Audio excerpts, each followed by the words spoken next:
नमस्कार. मुंबईमध्ये शिवसेना नेते, विभाग प्रमुख, आमदार सन्माननीय ॲडव्होकेट अनिल परब साहेब मुंबई पदवीधर निवडणुकीत प्रचंड बहुमताने विजयी झाल्याबद्दल महाराष्ट्र वाहतूक सेनेचे अध्यक्ष उदय दळवी, कार्याध्यक्ष अशोक टावरे यांच्या उपस्थितीत भेट देऊन त्यांचं अभिनंदन करण्यात आलं.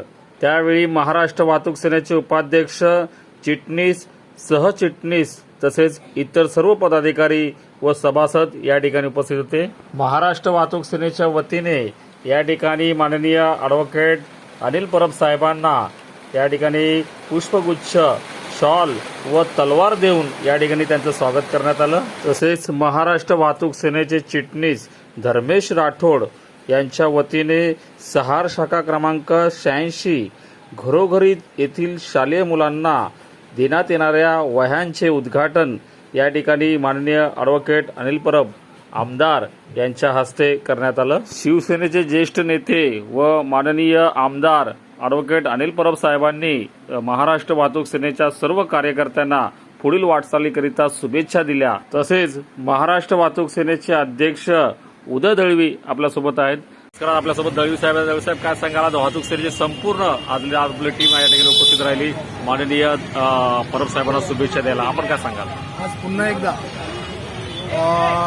निवडणुकीच्या माध्यमातून विधान परिषदवर परब साहेब निवडून आलेले आहे आणि पुन्हा दाखवून दिलं एकदा सगळ्या मतदारांनी, मराठी मतदारांनी, सर्व पक्षीय, सर्व धर्मीय मतदारांनी की शिवसेना, उद्धवसाहेब बाळासाहेब ठाकरे यांच्या पाठीमागे संपूर्ण मुंबईतच नव्हे तर महाराष्ट्रातले मतदार साहेबांच्या पाठीमागे आहेत.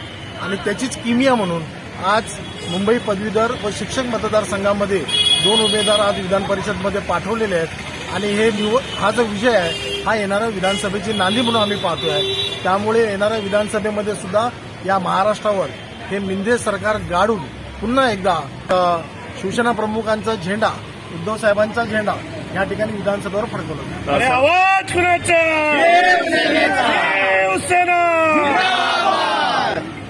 खरोखरच दळवी साहेब, तुम्हाला असं वाटतं की शिक्षकांनी देखील एक इतिहास घडून दिलेला आहे की मराठी माणूस म्हणजे मुंबई फक्त मराठी माणसाची, असं त्या ठिकाणी दिसून येते? मी त्यापेक्षा कठीण भाषेमध्ये सांगतो की मुंबई नाही कुणाच्या बापाची, ती आमच्या वंदनीय हिंदू हृदय सम्राटांची.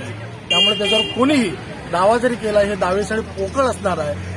आणि मराठी माणूस आणि मुंबईतला मतदार नव्हे तर महाराष्ट्रातला मतदार आता या मिंदे सरकारला ओळखून आहे की हे खोके सरकार आहे, हे खोके सरकार घालून द्यायचं आहे. केंद्रातलं सरकार जाता जाता वाचलेलं आहे, परंतु वाचलं तरी ते लंगडं सरकार म्हणून आज केंद्रामध्ये आहे. आणि या महाराष्ट्रामध्ये महाविकास आघाडी, इंडिया आघाडीच्या माध्यमातून पुन्हा एकदा सर्वसामान्य गोरगरिबांचं, शेतकऱ्यांचं, मेहनत करणाऱ्या कष्टकऱ्यांचं सरकार या विधानसभेमध्ये येईल हा मला विश्वास आहे. शिवसेना जिंदाबाद, शिवसेना जिंदाबाद, महाराष्ट्र वाहतूक सेना जिंदाबाद, शिवसेना जिंदाबाद, शिवसेना जिंदाबाद, महाराष्ट्र वाहतूक सेना जिंदाबाद, शिवसेना जिंदाबाद.